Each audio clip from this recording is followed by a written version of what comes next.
Quiero recibir a nuestro amigo Byron Cruz. Como ustedes conocen, él es licenciado en promoción y cuidados de la salud, y el día de hoy se ha propuesto un tema con respecto a la vivencia con personas de la tercera edad. Así que vamos a ir conversando, pero también vamos a ir preguntando, recibiendo recomendaciones, saber un poco en qué etapa, qué características van teniendo estas personas de la tercera edad en general. Cada quien es diferente, pero sí creo que debe haber características que los agrupe. Así que vamos a conversar sin más dilaciones. Byron, buenos días, ¿qué tal? Buenos días, Diego, también a todos tus radioescuchas. Gracias por el espacio, por permitirme estar contigo en un programa más. Gracias a ti, gracias a ti. Bueno, y empecemos a desarrollar este tema. Como te decía, como planteaba yo, me imagino que cada persona es diferente, pero ¿qué caracteriza, pues, en términos generales a estas personas de la tercera edad? Comencemos un poco por ahí a redondear el tema, vaya. Bueno, como para definirlo de manera específica, existe una ley orgánica de los adultos mayores en nuestro país que se va modificando y actualizando conforme se va incorporando ciertos derechos para los adultos mayores. Dentro de esta ley orgánica se define qué es un adulto mayor. En el artículo 5 se establece que son adultos mayores quienes tienen por cumplidos los 65 años, es decir, que ya tienen 65 años y que obviamente lo pueden comprobar a través de algún documento, exceptuando quienes se encuentran en alguna condición de vulneración, como por ejemplo callejización o el tema de los venezolanos u otros vecinos de otros países que están transitando a través del Ecuador, entonces no van a poder comprobarlo con un documento, pero hay que creerles que tienen esa edad. Esto partiendo desde el primer momento, ¿no? De lo que significa ser un adulto mayor. Pero lo que nos establece la gerontología, que es una ciencia que estudia el desarrollo y la evolución biológica, social, etcétera, del envejecimiento en sí, nos establece algunas pérdidas. Y esto, como tú mismo decías en un inicio, no se aplica a toda la población, pero sí es bastante común y generalizado. Es decir, que las personas que van llegando a esta edad pueden tener alguno de estos rasgos propios de la edad adulta. Que les voy a mencionar. Va a existir una pérdida física. Algunas personas tienen una pérdida de audición, de la vista. También se tiene una pérdida de los sentidos del tacto, por ejemplo. Por eso vemos a veces que las abuelitas no se les dificulta tomar las ollas calientes y no se inmutan cuando lo hacen. Entonces, esos son cambios fisiológicos y físicos muy propios de la edad. Eh, También va a existir un deterioro o una disminución a nivel cognitiva. Aquí puede aparecer la demencia senil, puede aparecer también una pérdida de recordar, la capacidad de memoria de corto y largo plazo, que se va alterando también, que es una pérdida propia de la edad también. Existe otra pérdida que tiene que ver con la parte emocional. Existen muchos cambios emocionales durante la edad que tienen que ver con la relación y la convivencia con la familia, con su entorno, y también existe una pérdida social. Vemos que las personas adultas mayores van aislándose, se reducen sus interacciones sociales y comunitarias o de intervenciones dentro de su ambiente social y familiar. Entonces, estas son algunas características generales y propias de la edad de los adultos mayores. Entonces, esto como parte inicial de por qué razón o qué cosas hacen que una persona sea considerada adulta mayor. Muy bien, ahora, digamos, nos has dado unos rasgos, perdón, unas características, y también quisiera que nos completes con qué está pasando en general en la vida de estas personas adultas mayores a nivel social, a nivel socioeconómico, qué se sabe, y también con respecto a la relación, por ejemplo, con sus familiares, con sus hijos. Y como hemos repetido acá, no podemos contar historias únicas, ni todos son iguales, pero como tú decías también, hay ciertas características. ¿Qué está pasando a nivel social, comunitario, afectivo tal vez también de estas personas?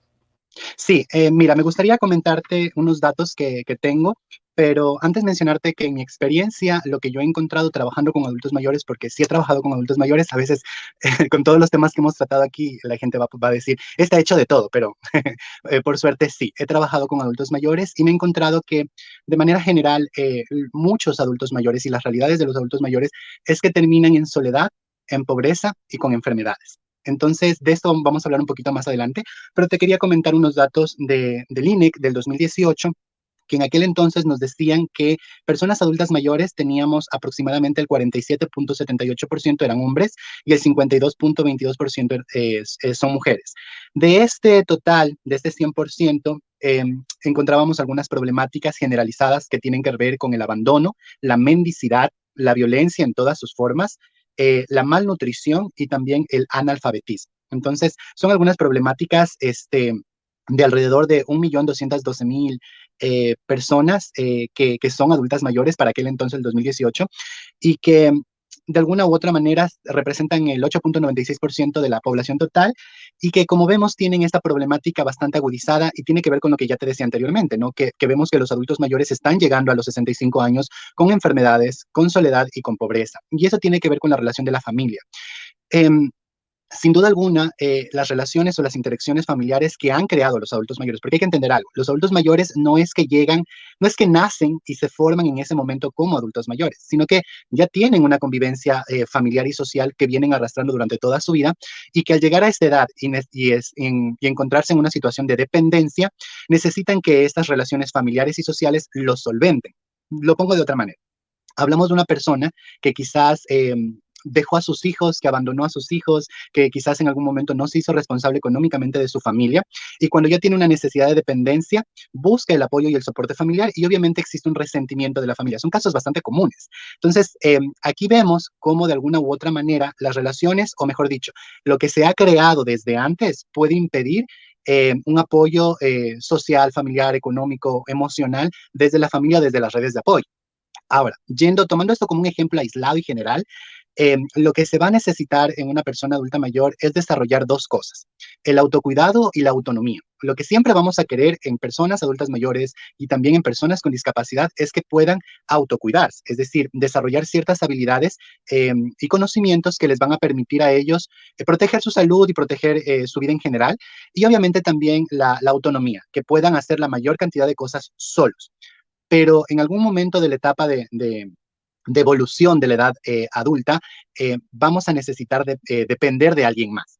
Entonces, aquí tiene que ver mucho estas interacciones familiares y sociales de quién se siente responsable o no de asumir el rol de cuidador principal, porque pueden haber varios cuidadores, pero existe un cuidador principal. Y lo que hemos visto en nuestra sociedad y lo que nos muestra la sociedad es que generalmente los cuidadores principales son los hijos menores, ¿sí? Y por lo general son mujeres. O sea, si tenemos una familia de 3 hijos y el último es varón, generalmente va a asumir la responsabilidad de cuidado una hija mujer. De no haberlo, generalmente se queda al cuidado el último hijo o convive con el adulto mayor el último hijo porque es quien ha estado en contacto más cercano a la edad reciente con el adulto mayor. Pero también es real y evidente que esta responsabilidad de cuidado no solamente se ha transferido a estos dos tipos de familiares, de cuidadores, sino que también se traslada a las mujeres en general. Tenemos cuñadas cuidando a los padres de sus esposos, tenemos a tías, a nueras, etcétera, de los hijos, o sea, hermanos, hermanas, mejor dicho, de los adultos mayores que se encuentran al cuidado o cumpliendo este rol de cuidador.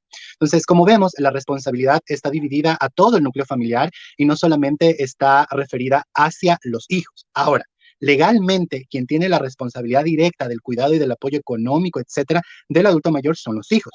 Y eso está establecido en el artículo 27 de la Ley Orgánica del Adulto Mayor, que se actualizó en el año 2021, en la que, no sé si recuerdas, digo, que se estableció una tabla para pagos de pensiones alimenticias que tienen relación con la remuneración que tienen los hijos.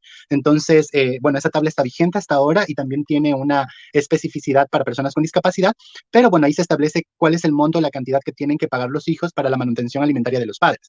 Entonces, de esta manera se busca solventar la seguridad alimentaria.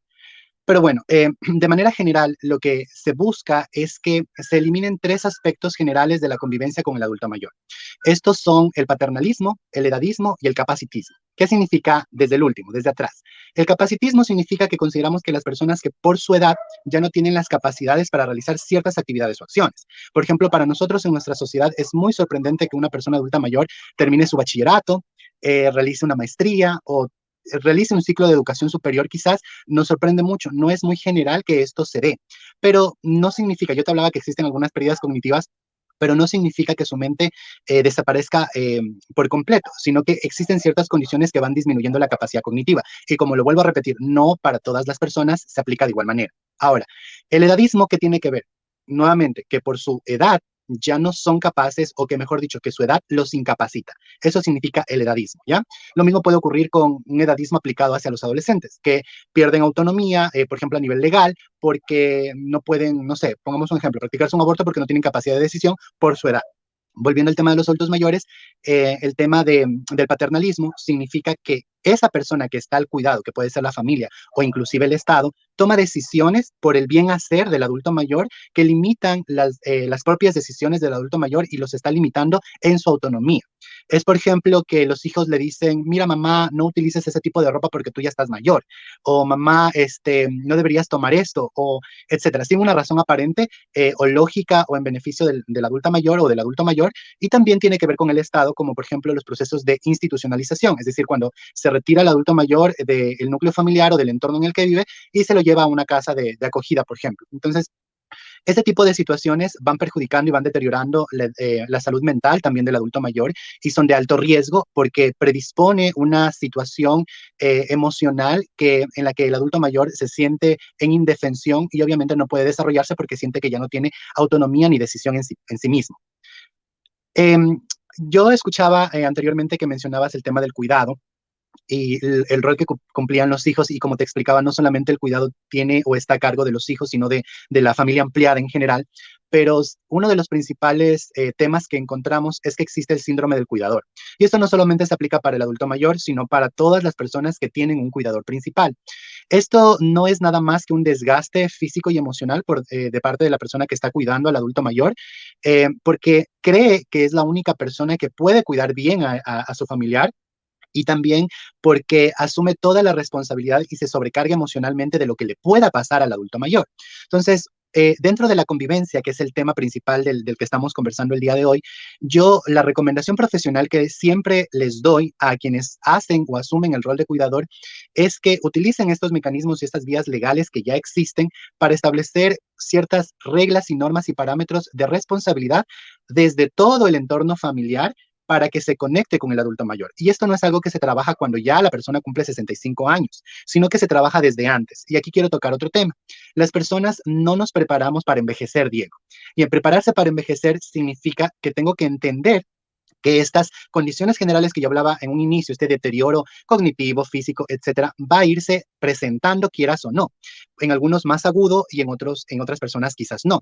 Y a esto hay que sumarle las comorbilidades o las enfermedades preexistentes que ya tiene la persona. Es decir, a más de los efectos propios de la edad, tenemos que tomar en cuenta que si tienes diabetes, que si tienes, etcétera, etcétera, etcétera. Entonces, son condiciones que tú ya tienes, que ya sabes que a los 45 años tienes obesidad o sobrepeso. Obviamente, si llegas a una edad avanzada, vas a llegar con ese problema y se va a convertir en una comorbilidad o va a empeorar tu estado o tu salud. Entonces, en esas cosas la gente no está pensando en el proceso de envejecimiento. O sea, no piensa, por ejemplo, que si tengo 50 y tengo sobrepeso, que es lo más común quizás, se va a hacer muy difícil que yo me pueda movilizar cuando ya sea adulto mayor. Voy a tener problemas a nivel de articulaciones, voy a tener un montón de problemas relacionados a esta situación.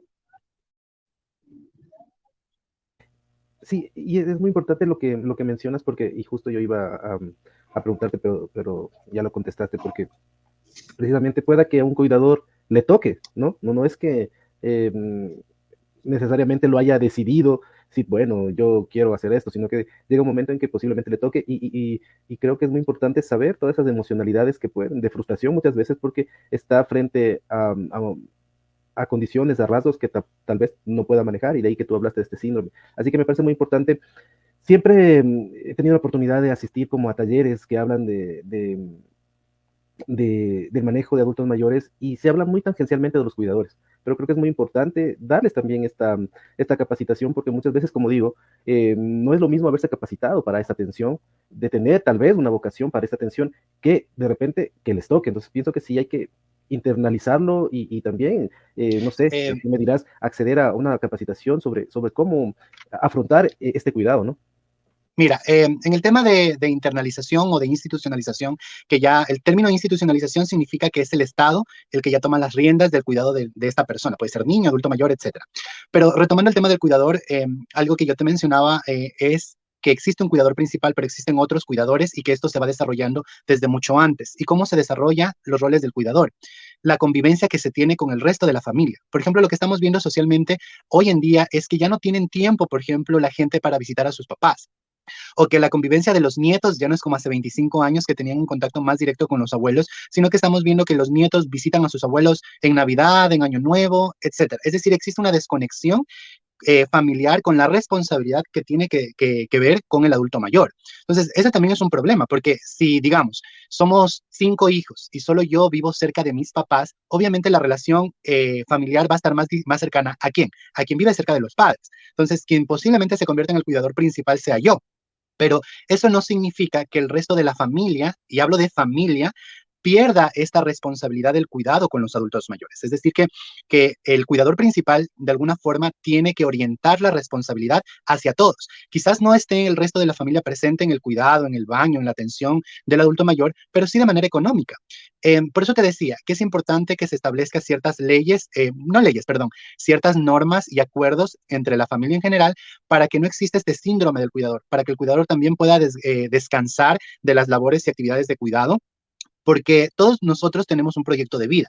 Y lo que pasa con los cuidadores es que dejan de hacer sus actividades de su vida personal, dejan de salir con la novia, dejan de salir con el novio, si es que lo tienen o no, limitan sus actividades sociales también por el tema del cuidado. Ay, no, es que yo no puedo ir a misa, no puedo ir al grupo de la iglesia o no puedo, no sé, hacer cualquier cosa porque tengo que cuidar a mi mamá o tengo que cuidar a mi papá. Y el resto de la familia, ¿dónde está? Entonces, es importante que se haga un acuerdo firmado, si es posible notarizar, no sé, hacerlo de manera formal y oficial en el cual se establezcan horarios y días en el que el adulto mayor va a ser cuidado por el resto de la familia. Y aquí viene un tema importante. Vamos a suponer que este adulto mayor tiene condiciones económicas, es decir, que tiene su casa, su pensión, que sería el ideal perfecto, ¿no? Que no necesita, como quien dice, una manutención o una inversión del familiar o el cuidador. ¿Ya? En esta situación, ocurre mucho, lo he visto, que el resto de la familia no quiere movilizarse o trasladarse hacia la familia, perdón, la casa del adulto mayor para hacer el cuidado. Quieren que el adulto mayor se mueva hacia sus domicilios para ser cuidado. Y esto obviamente altera la salud mental, no sé, el adulto mayor puede sentirse como una pelotita que nadie lo quiere tener y obviamente, como te digo, hay estos cambios emocionales naturales en los que imagínate un profesor que toda su vida ha dado clases y de un momento al otro ya no tiene que salir de casa para hacer nada. Y lo mismo ocurre con diferentes ocupaciones y profesiones que tuvieron los adultos mayores. Entonces, esto hace que cambie la noción emocional del adulto mayor y que se sienta de alguna forma no querido o no deseado, etcétera. Entonces, estas normas tienen que contemplar todo esto, la parte económica, la parte de relación familiar, el tema de cuidado. Hay algunos adultos mayores que necesitan ya un cuidado un poco más especial con el tema de salud, que necesitan cambio de pañales o la colocación de una medicación, etcétera. Y aquí, dentro del cuidado, tiene que ver con que generalmente algunos adultos mayores tienen una mejor relación con alguno de los familiares, no con el cuidador primario, digámoslo así. Entonces, te va a decir tu mamá o tu papá, te van a decir, yo quiero que venga a bañarme o que me venga a cuidar la esposa de mi hijo o que me venga a cuidar mi nieta, porque ella sí sabe hacerlo. Entonces, empiezan también a surgir ciertas preferencias al cuidado que pueden generar esta problemática. Ahora, ¿cómo solucionar el problema de esta convivencia en el cuidado? Primero, determinar qué nivel de autonomía tiene el adulto mayor. Es decir, si yo tengo un adulto mayor que puede comunicarse, que puede caminar, que puede, etcétera, hay que darle tareas al adulto mayor de manera muy sutil que tiene que hacer. Si el adulto mayor, por ejemplo, quiere cocinar, dejarlo que cocine, pero apoyarlo en ciertas actividades en las que se va a dificultar y se puede comprometer su salud. Te pongo un ejemplo. Tenemos una adulta mayor que quiere cocinar, pero ya no tiene mucha fuerza para retirar lo que está pegado en la olla y va a dejar la olla sucia posiblemente. Entonces, en esas actividades yo voy a intervenir como cuidador, pero debo dejar que el adulto mayor realice las actividades para que se sienta útil, se mantenga ocupado y participe de la convivencia familiar. Porque si yo hago todo, si yo ocupo todos los espacios del cuidado dentro del hogar, obviamente el adulto mayor no va a tener que hacer. Y si yo no mantengo ocupada la mente y el aspecto físico del adulto mayor, pues obviamente se va a deprimir, va a caer en una depresión y se va a volver de alguna forma insostenible. Por esa razón es que algunas instituciones desarrollan proyectos y programas para la intervención con los adultos mayores. Ahí tenemos el IES, que tiene un centro geriátrico y gerontológico en el que existen estas actividades de prevención y de promoción de la salud, que son grupos de canto, de bailoterapia, etcétera, en la que se incorporan adultos mayores que son jubilados, que son pensionados, y que ahí se ve otra realidad. porque son adultos mayores que llegan en carro, que tienen una posibilidad económica diferente.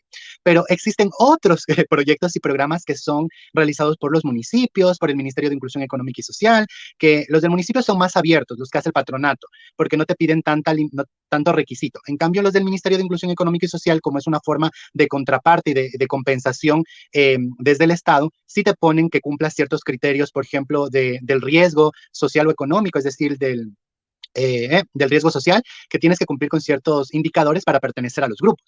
En cambio, los de las fundaciones, los del patronato, funcionan de una manera un poco más abierta y te permiten entrar a talleres de costura, etcétera. O sea, lo que se tiene que hacer o lo que tienen que hacer la familia y el cuidador es establecer estas normas, estos acuerdos y oficializar los acuerdos y decir, bueno, yo voy a cuidar a mis papás de tal hora a tal hora y tú vas a venir a tal hora porque yo tengo actividades propias y personales que hacer. De esa manera se interrumpe el riesgo de caer en este síndrome del cuidador, que es bastante peligroso, porque cuando el cuidador se siente demasiado sometido y sobresaturado con el cuidado que está realizando, puede caer en ciertos procesos de negligencia, agresión, violencia, porque de manera inconsciente está echándole la culpa a su persona de cuidado, en este caso al adulto mayor, que por culpa tuya yo tengo que estar metido 24 horas dentro de la casa cuidándote, que por culpa tuya, entonces esto genera depresión y genera un malestar y un problema de convivencia, que no es ni saludable para el cuidador y tampoco para el adulto mayor. Entonces hay que entender que los cuidadores también tienen una dinámica familiar, también tienen esposo, también tienen hijos y que no pueden descuidar al 100% su familia por realizar las actividades de cuidado. Entonces, nuevamente, se tiene que sentar la familia y establecer todos estos acuerdos y responsabilidades. Y no es que yo no estoy trabajando, o sea, si no tienes dinero para aportar económicamente como hijo, entonces tú tienes que cumplir otro tipo de actividades al cuidado. O sea, se tiene que sentar una persona más racional, diciéndolo de alguna manera, e ir reconociendo todas estas cualidades que tienen los miembros familiares y en base a eso ir estableciendo responsabilidades y llegar a los acuerdos necesarios. Porque si tú dices, bueno, yo tengo casa, mis restos de mis hermanos no tienen casa, yo voy a quedarme al cuidado de mis papás, pero bueno, o sea, denme algo, denme alimentos, denme comida, ayúdenme a pagar la luz, etcétera, etcétera, etcétera. Entonces, todo este tipo de cosas, lo que yo he visto en mi experiencia profesional es que jamás se hace. Y por eso viene lo que yo te decía, que tenemos adultos mayores que llegan en soledad, llegan en pobreza y sumado a esto con enfermedad. O sea, más de las modificaciones generalizadas que pueden tener por la propiedad, se desarrollan otras enfermedades y lo que yo he reconocido muchísimo, y no solo yo, o sea, la gente que trabaja con adultos mayores, es que los adultos mayores necesitan un contacto y un apoyo psicológico permanente. O sea, es muy complejo que muchas personas no se sienten útiles para la sociedad ni para la familia y sienten que ya no tienen ningún valor ni significancia para los mismos. Entonces, ya pierden esta conexión, empiezan a aislarse e incluso algunos adultos mayores que pertenecen a estos grupos sociales que te comento, de la iglesia, o sea, cualquier grupo social en el que ellos puedan incorporarse, muchas veces no participan al 100%, o por eso a veces nosotros en los centros de salud teníamos adultos mayores que iban todos los días a su control, todos los días estaban allí, y a veces los profesionales me llamaban y me decían, por favor, venga a hablar con el adulto mayor, que no tiene nada, está más saludable que nosotros y está aquí todos los días. Cuando yo llegaba y conversaba con el adulto mayor, lo que me daba cuenta es que necesitaba a alguien que le escuche, quería conversar, en su casa pasaba solo, sus hijos trabajaban, podía caminar, etcétera, etcétera, pero estaba bien cuidado aparentemente, pero ¿qué es lo que le faltaba a nivel psicológico? Un apoyo emocional. Entonces, como vemos, estas desconexiones hacen y esta forma de no diagnosticar adecuadamente lo que necesita el adulto mayor, se genera una problemática. Y aquí viene una segunda recomendación, bueno, una cuarta o quinta, no sé, que tiene que ver con el apoyo profesional. Buscar un gerontólogo que va a ser el que nos diga, nos explique. Nosotros como familiares tenemos que entender por qué mi papá no me responde cuando yo le estoy diciendo algo. Bueno, pues ha de ser porque no está escuchando. Ha de ser porque quizás no escucha bien. ¿Por qué cuando yo le digo algo a mi papá o le prendo el televisor se pone bravo? Porque quizás ya no está viendo bien y necesita lentes. Entonces, todas estas cosas nos va a ayudar y nos va a dar una guía un gerontólogo y también un geriatra. Cuando ya existe un problema clínico, el geriatra es como el médico residente. Como el médico internista. El médico internista puede tratar diferentes patologías y reconoce qué ayuda de otros profesionales requiere. Entonces, el geriatra hace lo mismo. El geriatra identifica qué problema clínico tiene el adulto mayor y entonces va apoyándose, va solucionando esos problemas y va apoyándose con otros profesionales. Quizás el geriatra no pueda atender la salud mental del adulto mayor, pero necesita interconsultar con un psicólogo o en algunos casos con un psiquiatra. Por ejemplo, si tenemos un adulto mayor que está agresivo, que está violento, que puede poner en riesgo su salud física y la de su familia, pues obviamente yo tenía un caso de un adulto mayor que dejaba abiertas las llaves del gas. de la cocina. Entonces, todo ese tipo de cosas se tiene que ir identificando. ¿Qué pasa? Y eso ya es un comportamiento autolítico, ya es un comportamiento negligente y que violenta la seguridad propia de su familia. Entonces, hay que ir analizando todo este tipo de cosas. Y obviamente, como tú decías, Diego, nosotros no nos formamos y no nos educamos. Así como la gente no se prepara para ser papá, no nos preparamos para llegar a ser adultos mayores y mucho menos para tener una tarea de cuidado. Y a mí también me ha pasado. O sea, yo no he estado al cuidado directo de un adulto mayor, pero tengo abuela, abuelo, los tuve porque ya no están con nosotros, pero yo me daba cuenta que cuando uno se enfrenta a la realidad, por más de tener el conocimiento y estas habilidades, no es lo mismo, o sea, se vuelve complicado y complejo. Yo por eso entiendo a veces a la gente y a la familia cuando dicen, lo que pasa es que yo con mi papá me llevaba súper bien, pero ahora está insoportable. Entonces, a veces ese tipo de cosas se pueden solucionar con un asesoramiento profesional directo. Y algo que quiero mencionar, algo que me pasa muchísimo es que cuando ocurre un tema de salud dentro de la familia y uno da su criterio profesional, muchas veces no te toman en cuenta o no te dan la importancia necesaria porque se lo estás diciendo tú. Pero lo mismo no ocurre cuando viene un tercero, una persona distante a la convivencia familiar y te lo dice.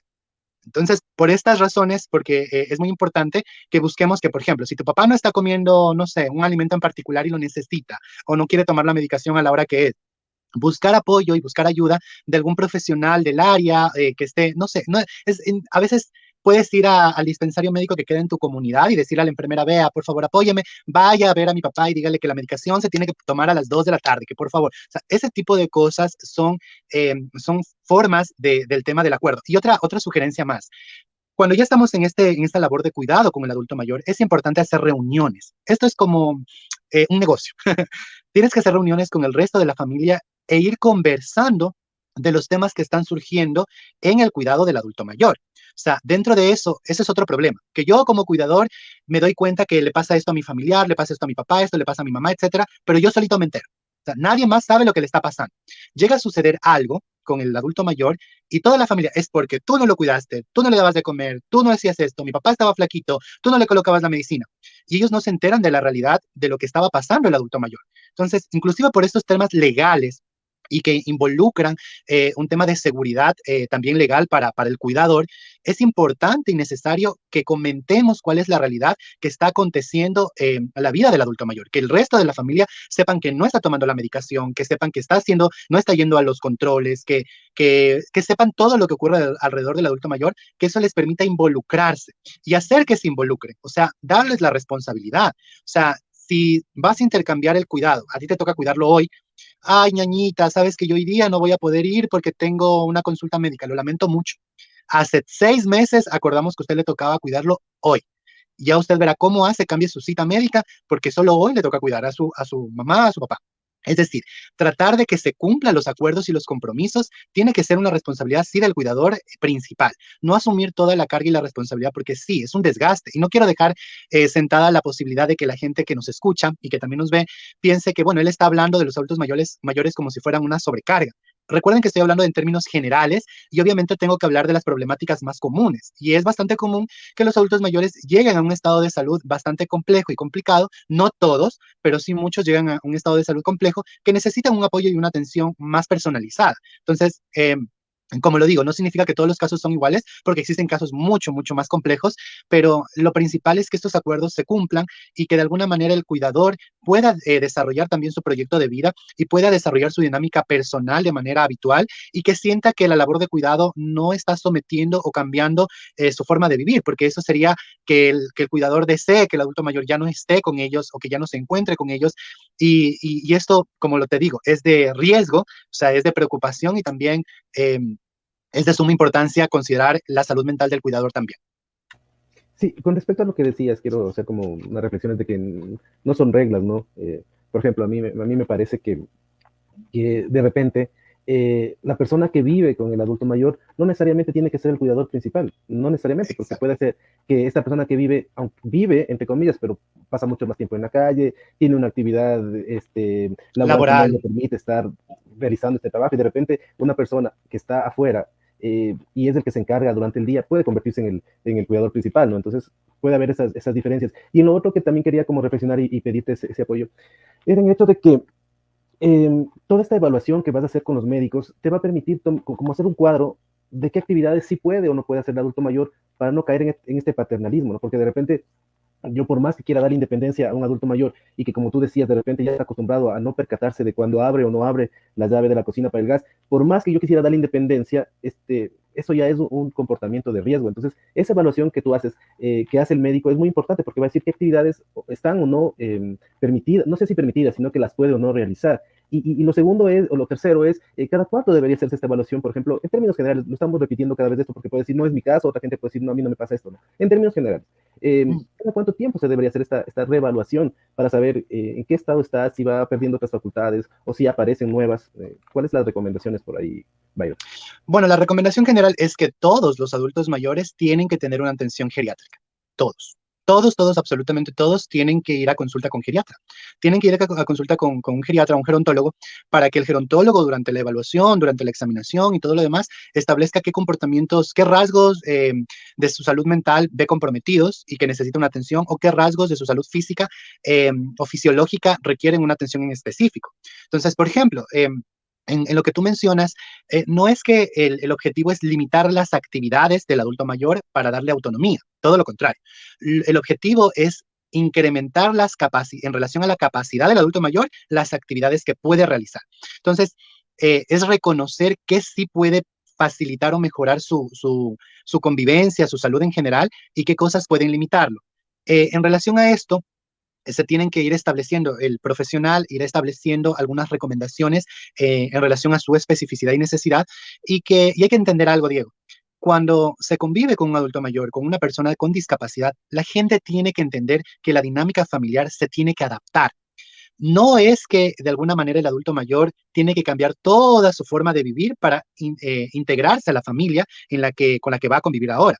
Es que la familia tiene que adaptarse también a la realidad del adulto mayor, y el espacio físico tiene que adaptarse también a la realidad del adulto mayor y a las personas con discapacidad. Y la gente podría decir, bueno, ahí viene una inversión económica. Sí, pero hay cosas y cambios muy sutiles. Por ejemplo, en el ejemplo que te daba de las llaves de la cocina, quizás sea oportuno acompañar al adulto mayor cuando va a cocinar, o pegarle un sticker grandote de papá, grandote, apaga la llave, no sé. O sea, existen algunas formas en las que son muy simples y sencillas de poder ayudar al adulto mayor. Si, por ejemplo, el adulto mayor está en un segundo piso de mi casa, entonces se le complica ya caminar, tiene un problema a nivel de cadera, de articulaciones y demás, pues bueno, le doy una habitación en el primer piso. Entonces, existen algunas cosas que se pueden ir adaptando, y todos los adultos mayores deberían entrar a consulta con geriatría o con gerontología para identificar estas limitaciones y de alguna forma tratarlas, porque no es que vamos a identificar la limitación y la vamos a dejar allí. O sea, se tiene que tratar para que el adulto mayor pueda desarrollar en mayor capacidad su autonomía. Quizás lo que pasa mucho con las mujeres también es que cuando ingresan a una edad adulta mayor, ya no solamente tienen la edad, sino que empiezan a sentirse como tal.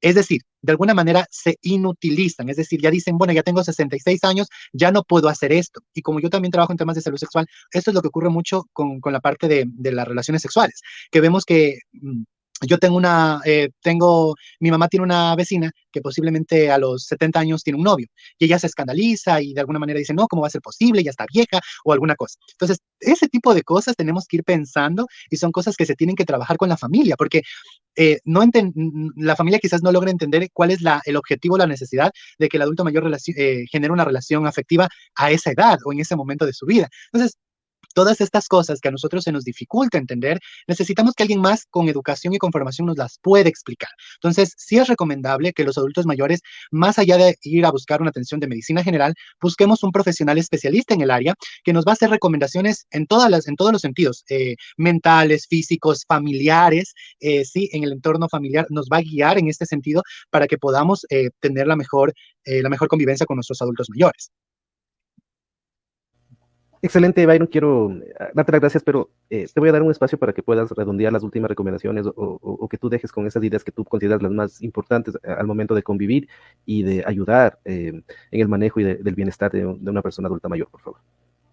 Lo principal es que el adulto mayor tenga actividades que hacer en la casa. Cualquier tipo de actividad, doblar su ropa, colocarse las medias, si ya se le dificulta, colocarse el suéter que se le hace más fácil, que pueda tener un hábito, y también no llegar o no caer. Con esto que estoy diciendo pareciera que lo estamos infantilizando, o sea, diciendo que lo tratemos como un niño. No, se tiene que llegar a nuevos acuerdos con el adulto mayor también, y buscar que se adapte a su nueva realidad. Y esto, como lo digo, no se hace en el momento que el adulto mayor ya es adulto mayor, sino que se trabaja desde mucho antes, y tiene que ver con hábitos de higiene, tiene que ver con cuidado en la alimentación, etcétera, etcétera, etcétera. Entonces, buscar que el adulto mayor tenga autonomía y que esa autonomía esté relacionado a las capacidades y habilidades que el adulto mayor tiene en ese momento. O sea, no le voy a poner a correr 5 kilómetros cuando tiene un problema de cadera. O sea, hay que ser objetivos y realistas con las actividades que puede hacer el adulto mayor.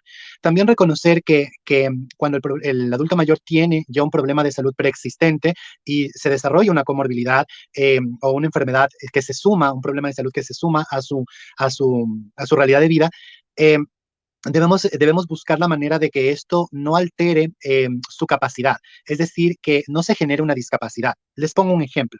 El adulto mayor puede estar bien mentalmente, puede tener sus habilidades y todo lo demás, pero un día se cayó y se lesionó la cadera. La lesión es un problema de salud momentánea que se puede tratar y que puede solucionarse y que de alguna manera con terapia y todo lo demás podemos ganar la autonomía nuevamente del adulto mayor. Pero si no hacemos esto, va a convertirse en una discapacidad, porque el adulto mayor se va a quedar postrado en la cama, se va a quedar sentado en una silla de ruedas o se va a quedar sentado viendo el televisor todo el día porque él va a creer que ya no va a poder caminar o le va a dar miedo incluso la lesión que tuvo. Entonces, lo que quiero dejar claro es que cuando existe una comorbilidad o un problema de salud de manera específica, esto puede ser interpretado por la familia, el cuidador y el adulto mayor como un aspecto de fragilidad. Y esta fragilidad desemboca en una dependencia total o al 100% del cuidador. Y eso es lo que no queremos. Lo que queremos es que el adulto mayor desarrolle autonomía. Por eso es importantísimo que se busque atención profesional para generar estas recomendaciones específicas en cada adulto mayor dentro del cuidado, de la alimentación y todo lo demás, para que no se desarrolle ningún problema sumado a esto. Para terminar, Diego, yo tuve un caso de un adulto mayor que tenía diabetes y que le gustaba, no dejaba de consumir ciertos alimentos que perjudicaban porque tenía sobrepeso. Entonces, comía a escondidas de la familia y él utilizaba su propio dinero para comprarla y nadie le podía hacer nada porque era su dinero, etcétera. Entonces, ¿qué es lo que hicimos allí? Buscamos ayuda psicológica, buscamos a un médico que le pueda dar estas recomendaciones generales del tema de alimentación, pero se tiene que hacer un seguimiento y eso es algo que me faltó. O sea, no me sirve de nada llevarlo a una consulta, que el médico me diga, tiene que hacer esto, esto, esto y dejarlo allí. Hay que hacer un control y un seguimiento y los profesionales también que trabajamos con adultos mayores o con cualquier persona, debemos comprometernos que como una forma de garantizar el trabajo que estamos realizando, hay que hacer un seguimiento constante y hay que hacer un seguimiento permanente de nuestros pacientes o en este caso de los pacientes, para garantizar que se está cumpliendo las recomendaciones o inclusive si esas recomendaciones ya no son efectivas o ya dejan de ser necesarias, bueno, las actualizo y hago unas nuevas. Entonces, este control y este seguimiento tiene que ser permanente y no lo tomemos como un gasto, sino como una inversión que va a garantizar la salud de nuestros adultos mayores y la salud de nosotros mismos también. Y más allá de hablar de adultos mayores, digamos lo que son. Son nuestros abuelos, nuestros papás, nuestras mamás y son gente con la que hemos convivido toda la vida y a la que quizás muchos le debamos todo y que obviamente si es que pensamos en nuestros papás, ninguno de nosotros creo yo que quisiéramos que ya no estén con nosotros en algún momento. Entonces, como te decía, hay relaciones familiares que son muy complejas y que los hijos tienen un resentimiento hacia los padres o al revés, que los padres tienen un resentimiento hacia los hijos y todas esas cosas se tienen que ir identificando para dar una mejor atención a los adultos mayores. Excelente, creo que hemos abarcado bastante del tema, se han dejado recomendaciones concretas, la gente que nos reporta también está muy interesada en lo que se ha dicho, así que, Byron, te dejo mi agradecimiento esta semana más por todo tu conocimiento y todas esas experiencias prácticas que son importantes también. Muchas gracias, Byron. Y mucha paciencia, mucho amor también para nuestros adultos mayores. Gracias a ti y a todos. Gracias a Byron Cruz, el licenciado en Promoción y Cuidados ante la Salud.